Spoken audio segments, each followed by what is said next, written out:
বলছেন আল্লাহুম্মা আজিরনি মিনান নার।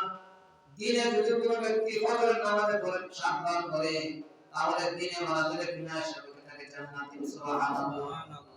আল্লাহ নবী বলেন, আল্লাহ নবীকে সাহাবায়ে কেরাম ইয়া রাসূলুল্লাহ ইয়া হাবিবাল্লাহ, দিনে পড়লে দিনে যদি নামাজে জান্নাত পাবো, কিন্তু যদি রাতে পড়ে তাহলে আমাদের কি অবস্থা?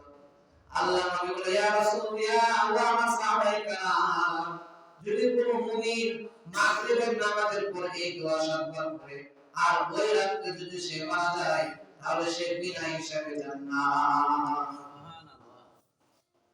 এই কোজা ছোট ছোট দোয়াগুলো করতে। আরেকটা দোয়া আছে, জাযাল্লাহু আন্না মুহাম্মাদান মা হুয়া আহলু। এই দোয়া যে ব্যক্তি একবার পড়বে ৭০,০০০ ফেরেশতা তার জন্য ৭০,০০০ বছর পর্যন্ত খালি মাগফিরাতের দোয়া করবে। সুবহানাল্লাহ।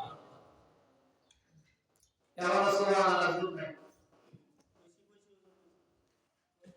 আচ্ছা, এজন্য আল্লাহ নবী সাল্লাল্লাহু আলাইহি ওয়াসাল্লাম সাহাবায়ে কেরামকে ছোট ছোট আমল শিক্ষা দিয়েছেন। এই আমলগুলো যদি আমরা করতে পারি আমাদের এরকম সওয়াব। তারা জান্নাতে বড় সুযোগ উপার্জন করছে না, তাদের জান্নাতের টিকিট দুনিয়ার থাকতে দেওয়া হয়েছে। দুনিয়ার থাকতে তাদেরকে সুসংবাদ দিয়েছেন এই সমস্ত জান্নাতি, এই সমস্ত জান্নাতি, আব্দুল্লাহ ইবনে মাসউদ জান্নাতি, আব্দুল্লাহ ইবনে আব্বাস জান্নাতি, উমর জান্নাতি, উসমান জান্নাতি, ওমর ফারুক রাদিয়াল্লাহু তাআলা জান্নাতি, আবু বকর জান্নাতি।